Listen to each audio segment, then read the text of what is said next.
এটা কি হতে পারে? স্যার, এটা দেখুন। কি হয়েছে? এই মার্কস।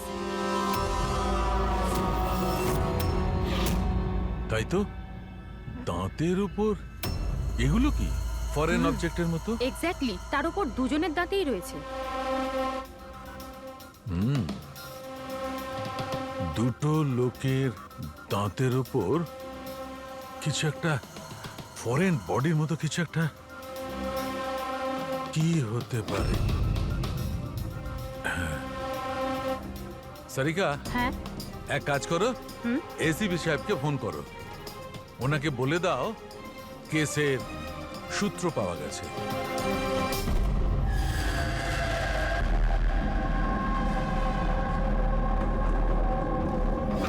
এই দেখো বস, দুজনের দাঁতের উপরই এই ধরনের চিপ। এটা তো বাগ দেখছি। হ্যাঁ স্যার, আপনি ঠিকই বলেছেন। স্যার, এটা তো গোয়েন্দাগিরিতে ব্যবহার করার জন্য ট্রান্সমিটারের মতো। তুমি ভীতু ভীতু, তুমি শুধু কথাই বলতে পারো, শুধু কথা। তুমি কিচ্ছু পারো না।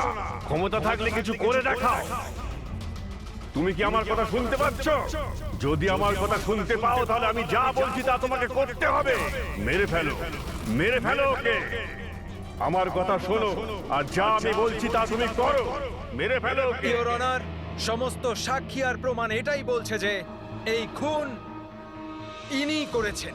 না না জজ সাহেব, এগুলো সব মিথ্যে।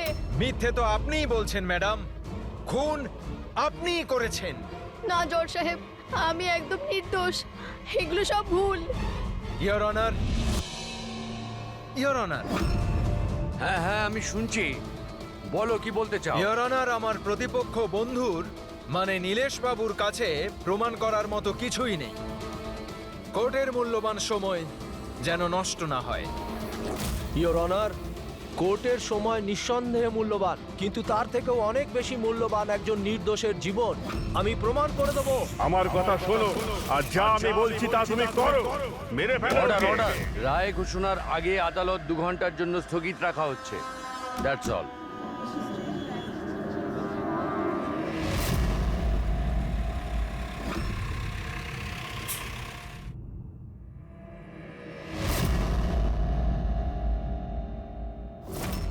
শোনো, তোমাকে ওকে মেরে ফেলতে হবে।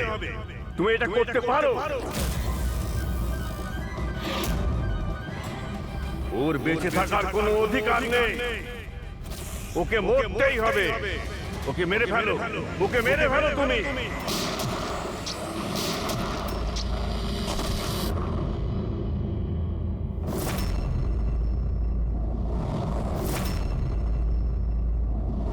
স্যার, এরা বলছে যে প্রীতিকা এখানে ছিল যখন জাজ শ্রীকান্ত এখানে আসে আর ওর ওপরে গুলি চালায়। তারপরে ও এখানে এসে নিজেকেই নিজে গুলি করে দিয়েছে। ওখানে যখন এসব ঘটনা ঘটে তখন যারা ছিল তারা কোথায়? তারা কোর্টরুমে আছে।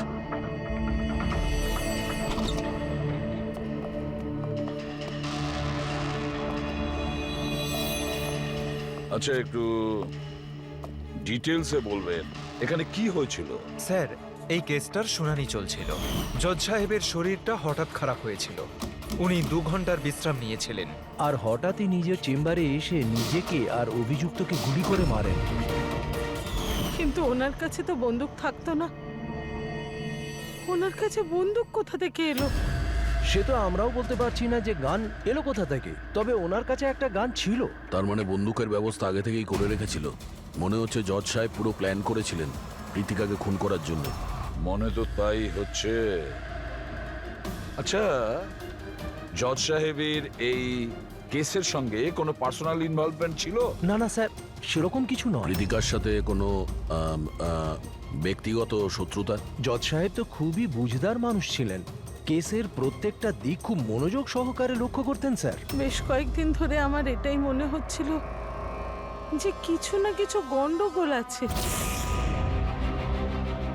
ম্যাম, তাহলে কি জজ সাহেবের শরীর ভালো ছিল না? সেটা তো আমি জানি না, কিন্তু কিন্তু হ্যাঁ উনি উনি অদ্ভুত অদ্ভুত আওয়াজ শুনতে পাচ্ছিলেন। এমনই একটা ঘটনা হয়েছিল। কি গো, এসো, খেতে দিচ্ছি তো।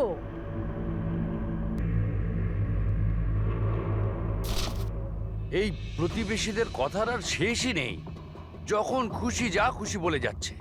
আরে কি হলোটা কি? এত বিরক্ত হওয়ার কি আগে আছে? গিয়ে পড়শিদের মুখটা বন্ধ করো, ওদের বকবক শোনার আমার কোনো ইচ্ছে নেই। কি যে বলো না তুমি? প্রতিবেশীরা তো গত 1 মাস ধরে লন্ডনে আছেন। আরে ওনাদের গলা এখানে কি করে আসবে? কি উল্টোপাল্টা বলছো? কি গো কৌশল, জানি না যে ওর কি হয়েছে, এমন অদ্ভুত ব্যবহার করছে। আর ওই জানো তুমি, ও প্রতিবেশীদের গলা শুনতে পাচ্ছে, যেখানে ওরা কেউ বাড়িতে নেই, বিদেশে গেছে।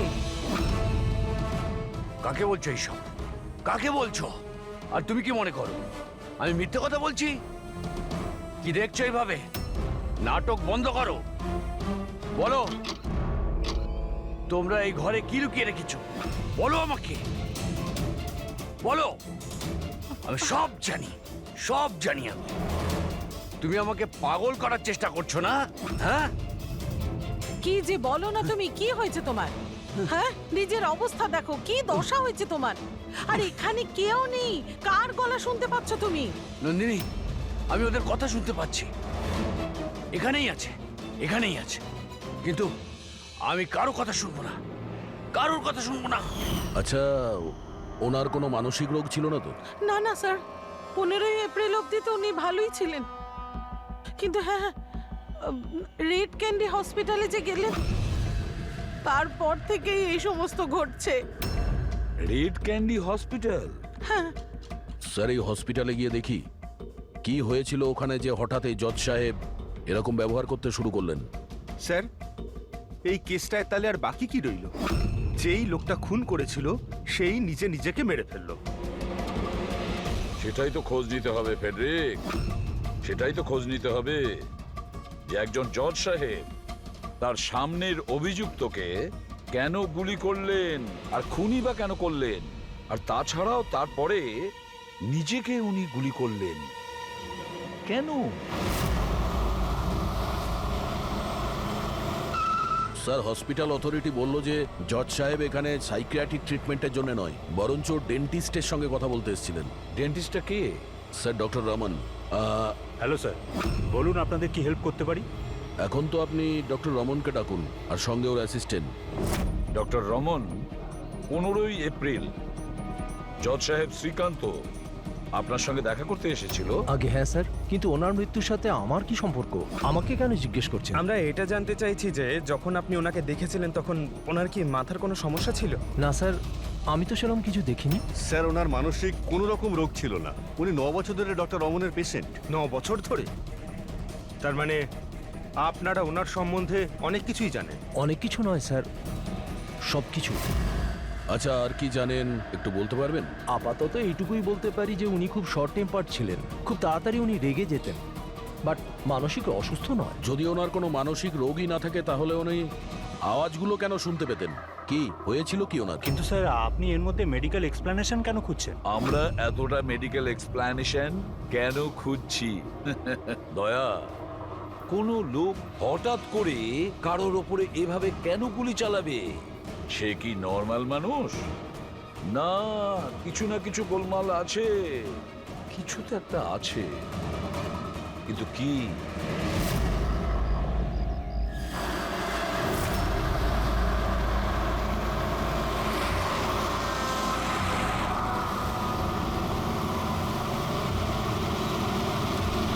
বীরেন, তুমি শুধু শুধু চিন্তা করছো। সিকিউরিটির দায়িত্ব যখন ধনঞ্জয় নিয়েছে তখন আমরা নিরাপদে পৌঁছে যাব।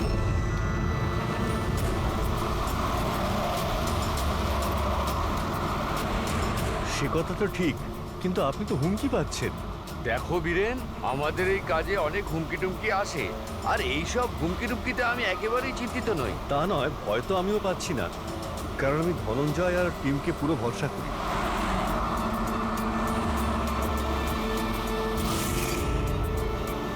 স্যার, আমরা হলের 500 মিটার পর্যন্ত কাউকে যেতে দিচ্ছি না, আর সব জায়গায় সিসিটিভি লাগানো রয়েছে।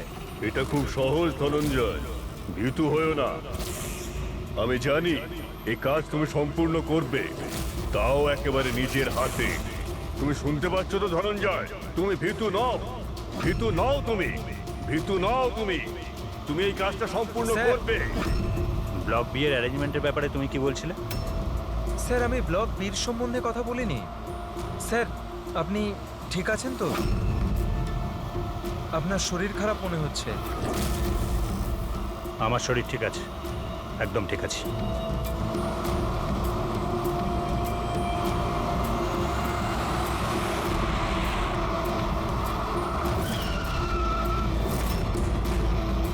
ধনঞ্জয়, তোমার ওকে মারতেই হবে। মেরে ফেলো ওকে, ওকে মেরে ফেলো, ওকে মেরে ফেলো ধনঞ্জয়, মেরে ফেলো। গাড়ি থামাও।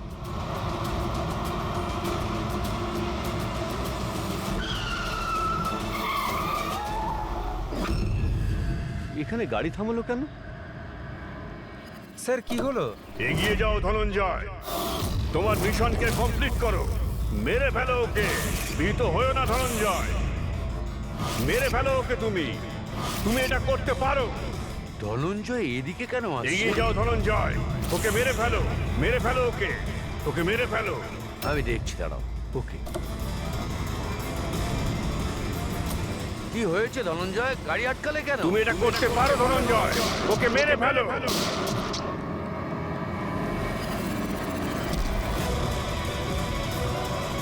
ও মাই গড!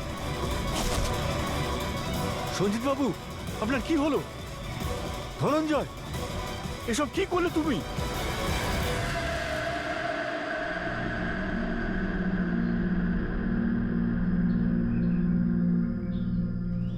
মন্ত্রী সিকিউরিটি ইনচার্জ উনিই ছিলেন? হ্যাঁ স্যার, ধনঞ্জয় বাবু উনি ইনচার্জ ছিলেন।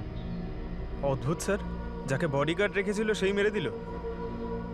মন্ত্রী মশাইকে মারার কোনো বিশেষ কারণ? স্যার এটা তো ধনঞ্জয় স্যারই বলতে পারবেন। আচ্ছা একটা কথা বলো, গুলিটা ভেতর থেকে মেরেছে না বাইরে থেকে? স্যার গাড়ির বাইরে থেকে মেরেছে। ধনঞ্জয়, ধনঞ্জয়, শকে আছে মনে হচ্ছে। তোমরা কোথায় যাচ্ছিলে? স্যার একটা চিলড্রেন ফাউন্ডেশনের মিটিং ছিল, ওখানে যাচ্ছিলাম। আমাদের গাড়ি আগে ছিল আর মিনিস্টারের গাড়ি পেছনে। আর আমি ধনঞ্জয় স্যারের সাথে সিকিউরিটির ব্যাপারে কথা বলছিলাম, কিন্তু উনি আমার কোনো কথায় মনোযোগ দিচ্ছিলেন না। আর কেমন কেমন যেন বিহেভ করছিলেন স্যার, আর দেখে মনে হচ্ছিল যেন খুব টেনশনে আছে। আমি জিজ্ঞেস করলাম কি হয়েছিল, উনি কেমন উল্টোপাল্টা কথা বলতে লাগলেন। স্যার, জজ শ্রীকান্তের সঙ্গেও তো এটাই হয়েছিল। আচ্ছা, এই দুটো কেস একই রকম নয় তো? আর কেউ ছিল মন্ত্রীবাবুর সঙ্গে? স্যার বীরেনবাবু। বীরেনবাবু, হ্যাঁ স্যার। আপনি মন্ত্রীবাবুর সঙ্গে ছিলেন তো? হ্যাঁ স্যার, আমি ছিলাম। মন্ত্রীমশাই আপনাকে কিছু বলেছেন এই ধনঞ্জয়ের ব্যাপারে? স্যার, মিনিস্টার সবসময় ধনঞ্জয়ের প্রশংসাই করতেন স্যার। ওনার প্রাণ সংশয় ছিল। এই কিছুদিন আগেই ধনঞ্জয় ওর প্রাণ বাঁচিয়েছিল। বড় অদ্ভুত ব্যাপার স্যার, কিছুদিন আগে যেই লোকটা নেতার প্রাণ বাঁচালো, আজ সেই লোকটাই তাকে খুন করলো। আচ্ছা, গুলি মারার পরে ধনঞ্জয় পালিয়ে যাওয়ার চেষ্টা করেছিল? না স্যার, বরং নিজেকে গুলি মারার চেষ্টা করেছিল। স্যার, অনেক কষ্ট করে সিকিউরিটি গার্ডরা ওকে আটকে ছিল স্যার। অদ্ভুত ব্যাপার স্যার। জজ শ্রীকান্ত খুন করার পরে নিজেকে নিজে গুলি মেরে দিয়েছিল, আর এও নিজেকে গুলি করার চেষ্টা করেছিল। একটা কাজ করা যাক, ধনঞ্জয়কে বিউরোতে নিয়ে যাই, ওখানে গিয়েই জিজ্ঞাসাবাদ করব আমরা। আর একটা কথা বুঝতে পারছি না দয়া, খুন করার পরে খুনি তার নিজেকে গুলি কেন করছে? কেন?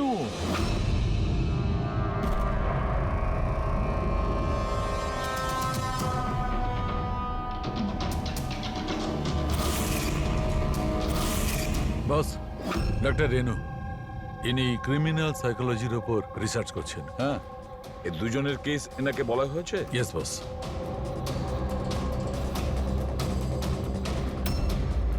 আমার ছেলে কোথায়? আমি ওর কাছে যাব। ইনি মিনিস্টারের সিকিউরিটি ইনচার্জ ধনঞ্জয়ের মা। ও, ওকে এখানে কেন এনেছেন? দেখুন, আপনার ছেলে মন্ত্রীবাবুকে খুন করেছে। না না, আমার ছেলে কাউকে খুন করতে পারে না। ও তো নিজেই অসুস্থ, ওর মানসিক পরিস্থিতি ঠিক নেই। কি কি অসুখ হয়েছে আপনার ছেলের? গত কিছুদিন ধরে ও কিছু কিছু আওয়াজ শুনতে পেত।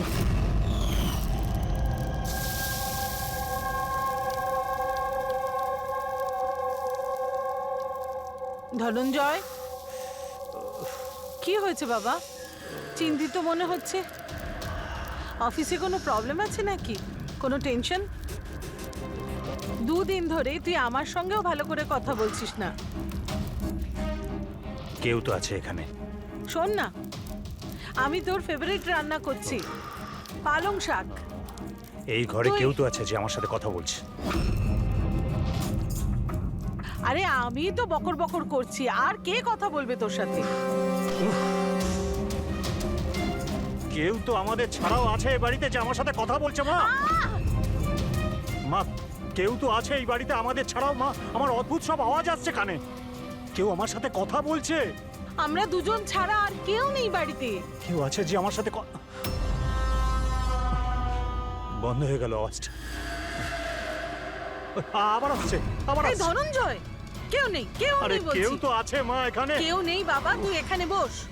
মনে হচ্ছে তোর শরীর ঠিক নেই, আমাদের ডাক্তারের কাছে যাওয়া উচিত। কিন্তু এমনটা তো শুধু স্কিজোফ্রেনিয়াতেই হয়। স্কিজোফ্রেনিয়া? হ্যাঁ, হয়তো আপনারা এটা জানবেন যে স্কিজোফ্রেনিয়া একটা মানসিক রোগ। এরকম অবস্থায় পেশেন্ট অনেক রকমের আওয়াজ শুনতে পায়, মানুষ না হওয়া সত্ত্বেও তারা দেখতে পায়, আর পেশেন্ট এমনকি নিজেকে মেরে ফেলার চেষ্টাও পর্যন্ত করে। আপনারা কি আমাকে বলতে পারবেন যে ওই পেশেন্টদের বয়স কত ছিল? শ্রীকান্তবাবুর বয়স 50 বছর আর ধনঞ্জয় 42। কিন্তু এই বয়সে তো স্কিজোফ্রেনিয়া হয় না। আমি কি ওর সাথে দেখা করতে পারি? পেশেন্টের সঙ্গে কথা বলতে হবে। হ্যাঁ নিশ্চয়ই পড়বি।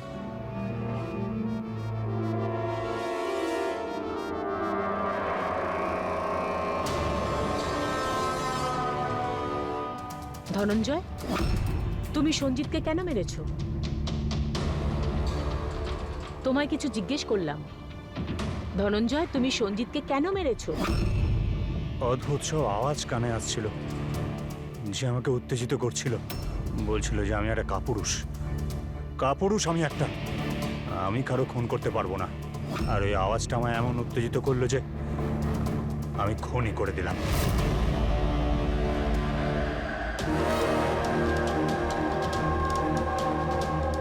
আর তোমার গাল এটা ফুলে আছে কেন? আমার দাঁতে ইনফেকশন হয়েছে।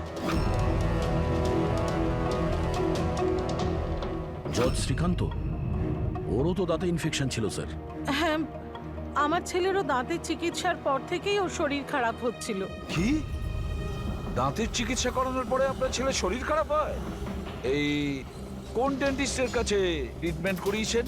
Doctor Raman, red candy hospital. Red candy হসপিটালে গিয়েছিল, তারপর থেকে ওনার সঙ্গে এই সমস্ত কিছু হচ্ছে।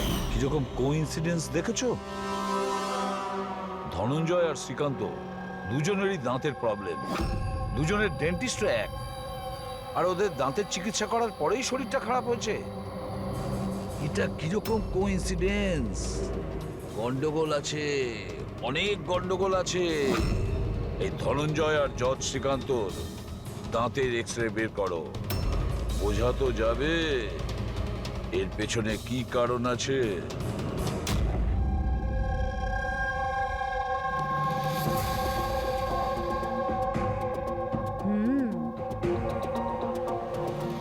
এটা কি হতে পারে? স্যার, এটা দেখুন। কি হয়েছে? এই মার্কস। তাই তো, দাঁতের উপর এগুলো কি ফরেন অবজেক্টের মতো? এক্স্যাক্টলি, তার উপর দুজনের দাঁতেই রয়েছে। দুটো লোকের দাঁতের উপর কিছু একটা ফরেন বডির মতো কিছু একটা। কি হতে পারে? সারিকা, হ্যাঁ, এক কাজ করো, এসিপি সাহেবকে ফোন করো, ওনাকে বলে দাও কেসের সূত্র পাওয়া গেছে।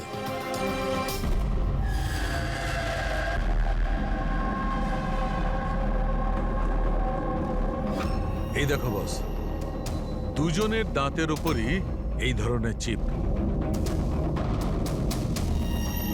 এটা তো বাঘ দেখছি। হ্যাঁ স্যার, আপনি ঠিকই বলেছেন। স্যার এটা তো গোয়েন্দাগিরিতে ব্যবহার করার জন্য ট্রান্সমিটারের মতো।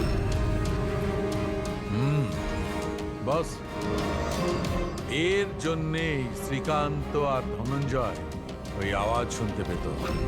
তাহলে এই চিপটা ট্রিগারের কাজ করছিল, এর মাধ্যমে ওই উস্কানির শব্দ ওর কানে পৌঁছচ্ছিল, আর সেই জন্যই ওরা খুন করতে বাধ্য হচ্ছিল। আমার তো মনে হয় এই কাজটা ডক্টর রমনেরই। উনি দাঁতের চিকিৎসা করেছেন। জিজ্ঞাসাবাদ করতে হবে ডক্টর রমনকে, আর একজন এক্সপার্টকেও ডাকো। আর ট্রান্সমিটারের ব্যাপারে পুরো ব্যাপারটা আমাদের জানতে হবে। ডক্টর রমন, দাঁতের মধ্যে ট্রান্সমিটার লাগাতেও আপনি শুরু করে দিয়েছেন? ট্রান্সমিটার? হ্যাঁ। কোন ট্রান্সমিটারের কথা বলছেন আপনারা? সেই ট্রান্সমিটারের কথা বলছি যেটা জজ শ্রীকান্ত তার সিকিউরিটি অফিসার ধনঞ্জয়ের দাঁতে পাওয়া গিয়েছে। দেখুন, আমার কথা বিশ্বাস করুন, আমি কোনো ট্রান্সমিটার লাগাইনি। এসব কি বলছেন কি আপনারা? ডাক্তারবাবু, দাঁতে ট্রান্সমিটার লাগাবেন কেন? স্যার, আপনারা আমাদের হসপিটালকে বরবাদ করতে এসেছেন। ডক্টর রমন আমাদের হসপিটালের একজন দায়িত্বপূর্ণ ডক্টর স্যার। এই ধরনের কাজ উনি করবেন না। কিন্তু এই ধরনের কাজ এখানে তো হয়েছে। আমরা শ্রীকান্ত আর ধনঞ্জয়ের দাঁতের ভেতর থেকে এই ট্রান্সমিটার পেয়েছি। আর এই ট্রান্সমিটারের কারণে ওনারা দুজন স্কিজোফ্রেনি হয়ে যায়। স্যার, ওনারা দুজন আমার খুব পুরনো পেশেন্ট। শ্রীকান্ত 9 বছর আর ধনঞ্জয় 2। স্যার, আমি আমার পেশেন্টের সাথে এরকম করব কেন? এটা তো আপনি বলবেন।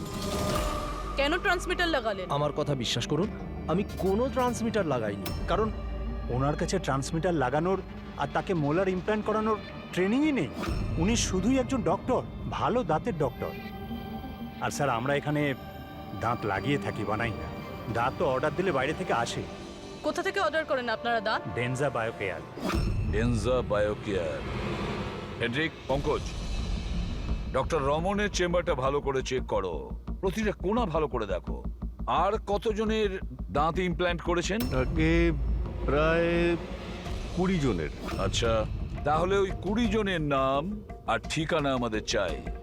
দয়া স্যার, হতে পারে ওই 20 জনের জীবনও বিপন্ন।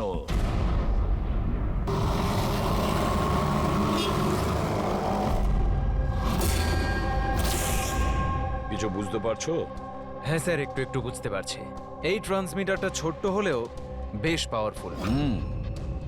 কতটা রেঞ্জের? তাও ধরুন 15 থেকে 20 মিটার হবে।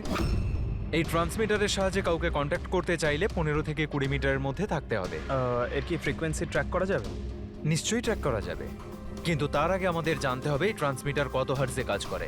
তাহলে খোঁজ নাও এটা কত হার্টজে কাজ করছে, কারণ ফ্রিকোয়েন্সিটা আমাদের জানা দরকার। যেখানে এর ফ্রিকোয়েন্সি অ্যাক্টিভ হবে সেখানেই আমাদের খুনি থাকবে। ঠিক আছে স্যার, আপনি একটু সময় দিন, আমি যত তাড়াতাড়ি সম্ভব বলছি। ঠিক আছে। এই কেসটা ঘুরে ফিরে ডক্টর রমনের দিকেই ইশারা করছে। সব সন্দেহের তীর ওর দিকেই যাচ্ছে। কিন্তু স্যার, উনি ওনার পুরনো পেশেন্টকে খুন কেন করবেন? হ্যাঁ স্যার, হসপিটাল অ্যাডমিনিস্ট্রেটর বলছিল যে এইরকম ট্রান্সমিটার বানানোর ক্ষমতা ডক্টর রমনের নেই। সন্দেহের মধ্যেই কবিতার বীরেনও তো আছে। হতে পারে এদের মধ্যেই কেউ মেরেছে। হতে পারে দয়া, নিশ্চয়ই হতে পারে। কিন্তু সে যেই হোক, সে 15 থেকে 20 মিটারের মধ্যেই কাজ করেছে। আর ওই 20 জনের ব্যাপারে কি খোঁজ নিয়েছো? না স্যার, ওদের মধ্যে কোনো কানেকশন নেই। এমনকি শ্রীকান্ত আর ধনঞ্জয়, ওরাও একে অপরকে চিনত না। তবু বলছি, তুমি ওই 20 জনের কাছে যাও, জিজ্ঞাসাবাদ করো ওনাদের সাথেও কি একই ঘটনা ঘটছে যেটা শ্রীকান্তের সঙ্গে হয়েছে। আরো একটা কথা, লয়ারের চেম্বার আর চেম্বুর খোঁজ নাও, ওখানে কটা সেলফোন অ্যাক্টিভ ছিল ওই খুনের সময়। আর দয়া, আর ওই দাঁত তৈরির কোম্পানিতে খোঁজ নাও, দেখো কে এমন আছে যে দাঁতের মধ্যে ট্রান্সমিটার ফিট করে দেয়।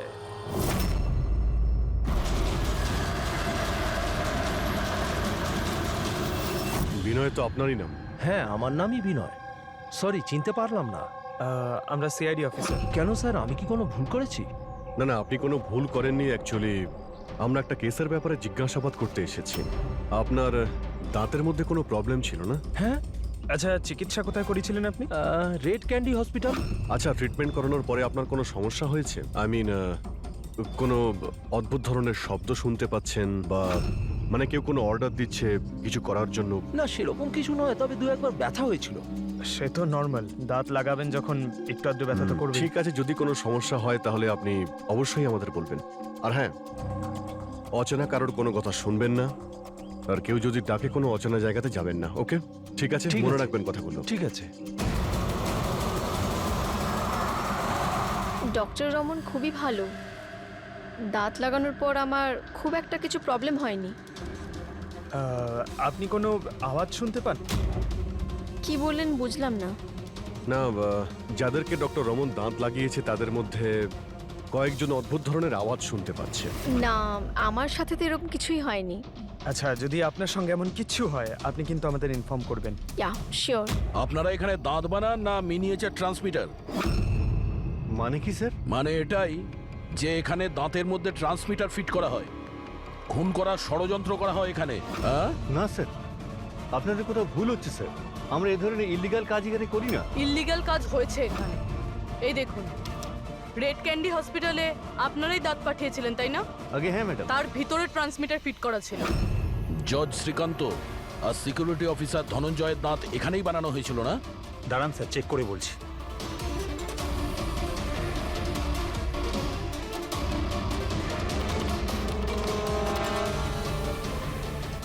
হ্যাঁ স্যার, দাঁত তো এখানেই বানানো হয়েছে, কিন্তু যদি আমাদের এমপ্লয়ি রূপালী থাকতো যে এই দাঁত বানিয়েছে, তাহলে সত্যিটা জানা যেত। কোথায় আপনাদের সেই এমপ্লয়ি রূপালী? ও তো কাল রাতেই মারা গেছে। কি করে মারা গেছে? ওর তো অ্যাজমা অ্যাটাক হয়েছিল, অথচ চিন্তার ব্যাপার এটাই যে ওর কখনো অ্যাজমা ছিলই না। আগে হ্যাঁ স্যার। ওর বাড়ির অ্যাড্রেসটা দেবেন প্লিজ। আপনি দাঁত কবে লাগিয়েছেন? স্যার 2 মাস হয়ে গেছে। কোনো সমস্যা হয়েছে আপনার? না কোনো প্রবলেম নেই, ওই দাঁত লাগিয়েছিলাম, ঠিক আছে। না মানে অদ্ভুত ধরনের কোনো আওয়াজ শুনতে পাচ্ছেন কি আপনি? না স্যার, কিন্তু কি হয়েছে? দেখুন, রেড ক্যান্ডি হসপিটালে যারাই ট্রিটমেন্ট করিয়েছেন তাদের কোনো না কোনো সমস্যা হচ্ছে, আর তাদের মধ্যে দুজন তো মারাও গেছেন। স্যার স্যার আমি মরতে চাই না। না না, আপনি ভয় পাবেন না, সেরকম কিছু নয়। আপনার যদি কখনো কোনো এরকম সমস্যা হয় যে আপনি অদ্ভুত ধরনের শব্দ শুনতে পাচ্ছেন বা এমন কোনো কাউকে দেখতে পাচ্ছেন যে নেই, মানে কেউ যদি আপনাকে বলে কার সঙ্গে কথা বলছেন, যদি এরকম কিছু হয় তাহলে অবশ্যই আমাদের ফোন করবেন। পঙ্কজ, আর কতজন বাকি রয়েছে? স্যার চেক করার জন্য আরো 5 জন বাকি আছে। ওই 5 জনকে খুব তাড়াতাড়ি চেক করতে হবে। কে বলতে পারে যে ওই খুনির পরবর্তী টার্গেট এদের মধ্যে কেউ হতে পারে? হ্যাঁ স্যার।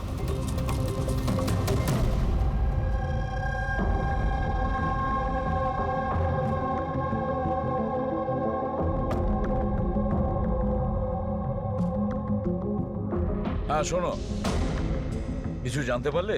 স্যার আমি প্রায় জেনে ফেলেছি, আর একটু সময় দিন। স্যার, হ্যাঁ প্যাট্রিক। জজ সাহেব আর সঞ্জিতের সম্পর্ক আছে স্যার। আচ্ছা, কিরকম সম্পর্ক? স্যার, এই কেস ফাইলটা দেখুন। 2009 সালে একজন ডাক্তার রিসার্চ করছিলেন, কিন্তু ওনার গ্রান্ট এই নেতা ক্যান্সেল করে দিয়েছিলেন।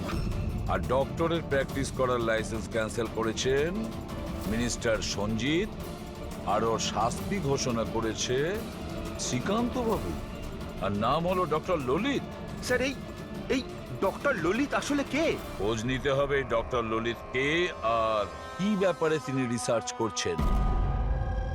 তো আপনার মেয়ে টুথ ইমপ্ল্যান্ট করিয়েছে? হ্যাঁ, এই তো 2 দিন আগেই ইমপ্ল্যান্ট করিয়েছে রেড ক্যান্ডি হসপিটাল থেকে। স্যার, যেদিন থেকে টুথ ইমপ্ল্যান্ট করিয়েছে অদ্ভুত অদ্ভুত কথা বলে আর খুব ভয় পেয়ে থাকে। মা মা, কি হলো? কিছু চাই? বাড়িতে কেউ এসেছে? কেউ আসেনি তো। না মা, কেউ তো এসেছে। আমি আছি, তুই আছিস, আর বাবা তো হংকং এ গেছে। আর কেউ এলে তো বেল বাজাবে, বেলও তো বাজেনি। জানি না মা, কি হচ্ছে। ঘুম থেকে ওঠার পর থেকেই মনে হচ্ছে যেন বাড়িতে কেউ আছে, আর আমার ব্যাপারে নানা রকমের কথা বলছে। বুঝতেই পারছি না। তোর শরীর ঠিক আছে তো? কোনো স্বপ্ন দেখেছিস নাকি? না মা, কোনো স্বপ্ন দেখিনি। মনে হচ্ছে না আমার কানে বাজছে সবকিছু। মা প্লিজ একটা কাজ করো, আমার জন্য 1 কাপ চা দাও আমার ঘরে। আমার মাথা পুরো ঘুরছে। তো এখন জিয়া কোথায়? ওকে ব্যান্ড্রার একজন সাইকোলজিস্টের কাছে পাঠিয়েছি। দেখুন আপনি এক্ষুনি ওই সাইকিয়াট্রিস্টের অ্যাড্রেসটা দিন, ওর সঙ্গে দেখা করাটা খুবই জরুরি। নাম্বারটা নিয়ে নাও। জিয়া, আজ তোমাকে ওই কাজটা কমপ্লিট করতেই হবে। তোমাকে যেভাবেই হোক ওকে মারতেই হবে, ওকে বাঁচিয়ে রাখলে চলবে না। যত তাড়াতাড়ি হোক মেরে ফেলো ওকে, ওকে মেরে ফেলতেই হবে।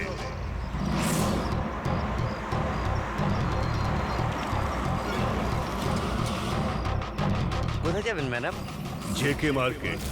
ওকে বলো তোমাকে জেকে মার্কেট যেতে হবে। আমি বলছি ম্যাডাম কোথায় যাবেন? J K market. আচ্ছা বসুন।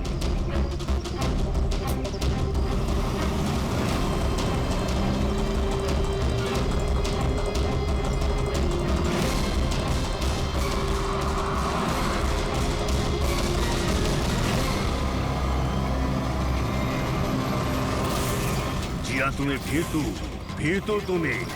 তুমি কিচ্ছু করতে পারো না। 1 নম্বরের ভীতু তুমি। মিথ্যে, আমি ভীতু নই, আর আমি কাউকে মারতে পারবো না। ম্যাডাম আপনি আমাকে কিছু বললেন? হ্যাঁ, না না, আমি কিছু বলিনি।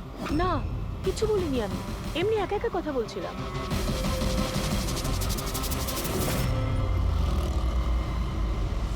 জিয়া তোমায় ওকে মারতেই হবে। তুমি ওকে বাঁচিয়ে রাখতে পারো না, তোমায় ওকে মারতেই হবে। জিয়া, মেরে ফেলো ওকে। না, আমি কাউকে খুন করতে পারবো না, কারণ না। আরে দাদা, গাড়ি কেন থামিয়ে দিলেন? ম্যাডাম গাড়ি আর আগে যাবে না। কেন যাবে না? আমি তো বললাম ম্যাডাম গাড়ি আর আগে যাবে না। যাবেন না যখন তো আগে বলতে পারতেন। ম্যাডাম আপনি নামবেন না আমি গাড়ি থেকে নামবো?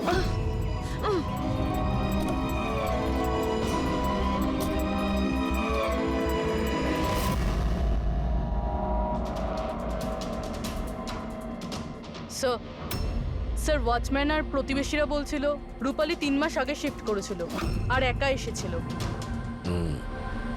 একটু চেক করি ভালোভাবে।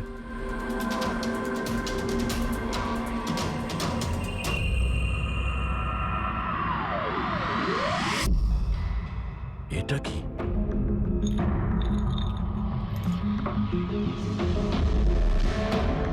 এতগুলো ইয়ার ট্রান্সমিটার?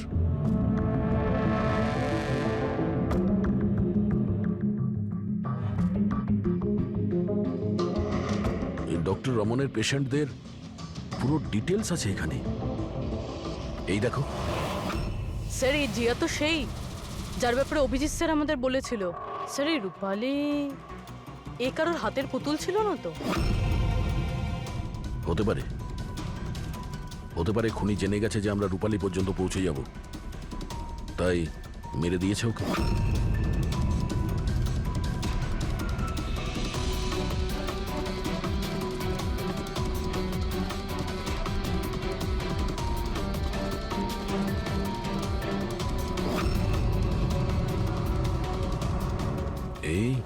এই মিনিস্টার, সঞ্জিত, বীরেন আর জিয়া, এই 3 জনের মুখে রেড সার্কেল। মন্ত্রীমশাইয়ের মুখে ক্রস মেরেছে। মন্ত্রীমশাই তো মারা গেছেন, এখন বাকি আছে এই বীরেন আর জিয়া। মানে পরের নম্বর এদের।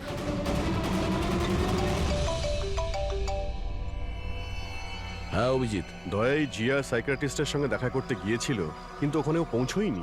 আচ্ছা, আমরা এখানে রূপালীর বাড়িতে একটা ফটো পেয়েছি যার মধ্যে মন্ত্রীমশাই, সঞ্জিত, বীরেন আর জিয়া আছে। এই মন্ত্রীমশাইয়ের মুখের ওপর তো ক্রস মারা আছে, কিন্তু এই দুজনের মুখের ওপর লাল পেন দিয়ে সার্কেল করা আছে। আচ্ছা, এরকম নয় তো যে এই জিয়া বীরেনকে মারতে গেছে? তুমি এক কাজ করো, বীরেনকে অ্যালার্ট করো, খোঁজ নাও যে ও কোথায়। ততক্ষণ আমি জিয়ার লোকেশন ট্র্যাক করছি আর তারপর দেখা করছি। ওকে? ইয়া। পুরবি, একটু বীরেনকে ফোন করো তো।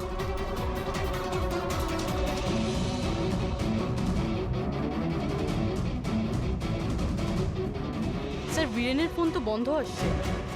পেয়েছি স্যার। হ্যাঁ স্যার, এই ট্রান্সমিটার 1.8 মেগাহার্টজ থেকে 2 মেগাহার্টজের মধ্যে কাজ করে। গ্রেট। 1.8 মেগাহার্টজ থেকে 2 মেগাহার্টজ। হ্যাঁ স্যার। দেখ, আমার কথাটা মন দিয়ে শোনো। হ্যাঁ, প্রথমত ফেডরিক দারুণ কাজ করেছে। রিসার্চ করে এমন নাম বার করেছে যার কানেকশন মিনিস্টার সঞ্জিত আর জজ শ্রীকান্তর সঙ্গে। সেই লোকের নাম হলো ডক্টর ললিত। হ্যাঁ, ডক্টর ললিত, ইয়েস। আমার তো এই ডক্টর ললিতকে খুব গোলমেলে মনে হচ্ছে। আমার তো ওকেই সন্দেহ হচ্ছে, কারণ ডক্টর ললিতের কয়েক বছর আগে মিনিস্টার সঞ্জিত ডক্টর ললিতের প্র্যাকটিস করার লাইসেন্স ক্যান্সেল করে দিয়েছিল, আর তারপরে ওই ডক্টর ললিতকে জজ শ্রীকান্ত তার রায় ঘোষণা করেছেন। আর ফলাফল কি হলো? প্রথমে খুন হলো জজ শ্রীকান্ত, আর তারপরে মিনিস্টার সঞ্জিত মারা গেলেন। এই খুন কে করতে পারে? ডক্টর ললিতই করতে পারে। ওরই কানেকশন ছিল এই দুজনের সঙ্গে। ব্যাস, এবার ডক্টর ললিত যে ফ্রিকোয়েন্সি থেকে অপারেট করতো সেটা জানা গেছে। হ্যাঁ, টেকনো এক্সপার্ট আমাদের বলে দিয়েছে 1.8 মেগাহার্টজ থেকে 2 মেগাহার্টজ। ব্যাস, ওই ফ্রিকোয়েন্সি থেকে আমরা ট্যাপ করব ডক্টর ললিতকে। জানা যাবে যে ডক্টর ললিত কার কার সাথে কথা বলে এবং কি কথা বলে। আর দয়া, রেডিও ফ্রিকোয়েন্সি 1.8 মেগাহার্টজ থেকে 2 মেগাহার্টজ আমাদের সমস্ত পুলিশ স্টেশন এবং রেডিও ভ্যানকে জানিয়ে দাও। এবার দেখব আমরা কতদূর পালাতে পারে এই ডক্টর ললিত।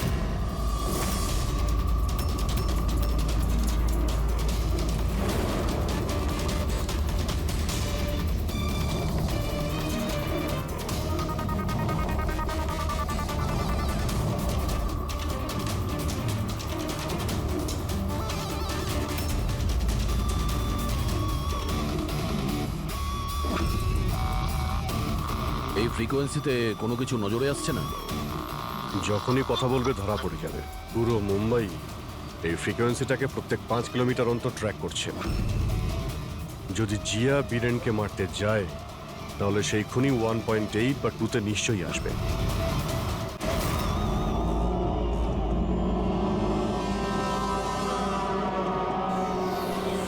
এগিয়ে যাও জিয়া, তোমার কাজটা সম্পূর্ণ করো।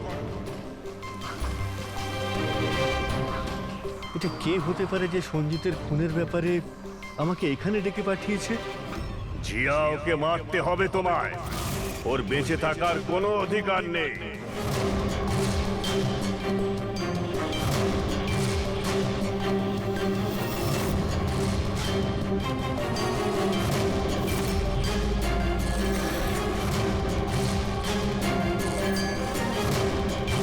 বেশি চিন্তা করো না, ওকে মেরে দাও। মেরে দাও তুমি ওকে জিয়া। ওর বেঁচে থাকার কোনো অধিকার নেই। ওর দিকে তাকাও, ভালো করে দেখো ওকে। ও তোমার সামনে রয়েছে। কিল হিম। ওর বেঁচে থাকার কোনো অধিকার নেই। ওরই গলার আওয়াজ। ফ্রিকোয়েন্সি লোকেট করো। দেখো, নিজের ব্যাগ থেকে গান বের করো।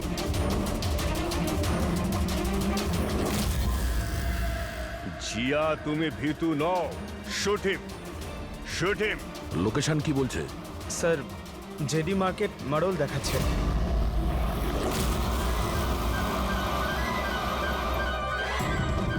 কামান জিয়া, মারো, মারো ওকে, মারো ওকে। স্যার, এসব কি হচ্ছে? ও আমাকে কেন মারতে চাইছিল?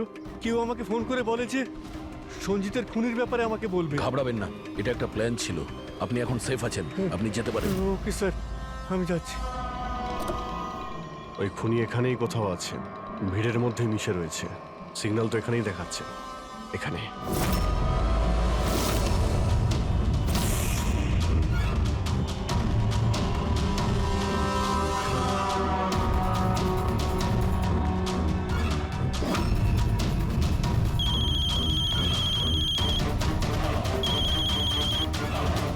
হ্যালো, অভিজিৎ বলছি। মাঝে মধ্যে আমাদের সঙ্গে দেখা করো। আর এদিক ওদিকে কি দেখছিস? আমি তোর পিছনেই আছি, মিস্টার ললিত।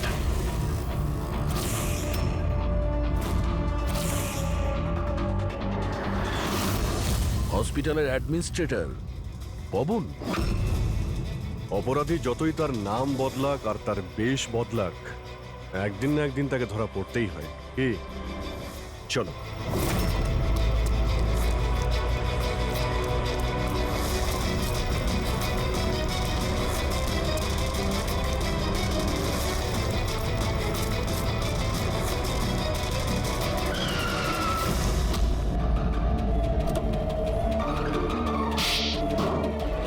শ্রীকান্ত আর মিনিস্টার সঞ্জিত, তুই এদের খুন কেন করলি? প্রতিশোধ নিতে চেয়েছিলাম। প্রতিশোধ। ওরা আমার জীবন বরবাদ করে দিয়েছিল। এরকম প্রতিশোধ? আমি নামকরা ডাক্তার ছিলাম। স্কিজোফ্রেনিয়া নামক একটা অসুখের উপর তার ট্রিটমেন্টের জন্য আমি এক্সপেরিমেন্ট করছিলাম। সফলও হয়েছিলাম। আমার অ্যাসিস্ট্যান্ট জিয়া এইচওডি বীরেনকে কমপ্লেন করে দিল। আর এইচওডি বীরেন তো মিনিস্টার সঞ্জিতের কাছেই আমার কমপ্লেন করে দিল। আর নেতা সঞ্জিত তোমার এই এক্সপেরিমেন্ট বন্ধ করে দেয়? হ্যাঁ, আমার প্রজেক্ট মাঝপথেই থেমে গেল। তাহলে তুই জেলে কি জন্য গিয়েছিলি? আসলে আমার গাফিলতির কারণে একটা মানুষের মৃত্যু হয়ে যায়। জজ শ্রীকান্ত কিছু চিন্তা ভাবনা না করেই 10 বছরের সাজা দিয়ে দেন আর ডক্টর হওয়ার সম্মানটাই ছিনিয়ে নেন। তাহলে তুই এদের মেরে তোর হারিয়ে যাওয়ার সম্মান উদ্ধার করতে চেয়েছিলি? নামান্না, রূপালী, এদের ইনভলভমেন্ট কি ছিল? জেল থেকে বেরোনোর পর আমি আমার শত্রুদের ট্র্যাক করতে শুরু করি। আমি ওদের মধ্যে এমন একটা ডিভাইস ফিট করতে চেয়েছিলাম যেন ওরা কিছু টের না পায়। ডক্টর রমন আর রূপালী আমাকে সাহায্য করছিলেন। ওরা কিভাবে সাহায্য করেছিল? জজ শ্রীকান্ত আর জিয়ার দাঁতের সমস্যা হয়েছিল। ওরা ওদের চেক আপের জন্য ডক্টর রমনের ক্লিনিকে আসা যাওয়া করত। নেতা সঞ্জিতের দাঁতে কোনো সমস্যা ছিল না, কিন্তু তার বডিগার্ড ধনঞ্জয়ের দাঁতে প্রবলেম ছিল। আমি ওকে ফ্রি ডেন্টাল চেক আপের লোভ দেখালাম আর ডক্টর রমনের ক্লিনিকে পাঠিয়ে দিলাম। ডক্টর রমন ওকে নতুন দাঁত লাগানোর পরামর্শ দিলেন। আর আমার কথাতেই রূপালী ও দাঁতের মধ্যে ডিভাইস ফিট করে দিল। আর রূপালী এসব করতে রাজি হলো? হ্যাঁ, কারণ আমি রূপালীকে ভালোবাসতাম। আমরা দুজন মিলেই ডেন্টাল ক্লিনিক খুলেছিলাম। রূপালী সেই কাজে আমার সাহায্য করত। তাহলে ওকে তুই কেন খুন করতে গেলি? কারণ জজ শ্রীকান্ত আর মিনিস্টারের মৃত্যুর পর ওর কাছে পৌঁছে যেতেন আমি ধরা পড়ে যেতাম, তাই ওর মুখ বন্ধ করতে ওকে মারতে হলো। শুধুমাত্র বদলা নেওয়ার জন্য তুমি অনেক কিছু করেছো, কত সুন্দরভাবে খুন করেছো। এর ফল কি হয়েছে? শেষ পর্যন্ত ধরাই পড়লে না? আমার উদ্দেশ্য কাউকে মারা ছিল না স্যার। আমি জিনিয়াস সেটা প্রমাণ করতে চেয়েছিলাম। রক্ত মাংসে গড়া মানুষগুলোকে অস্ত্র বানিয়েছিলাম। তোর যদি এই ব্রেনটাই তুই কোনো ভালো কাজে লাগাতিস তাহলে অপরাধী নয়, আর সারা জীবন জেলের মধ্যে পচে মরতেও হতো না তোকে।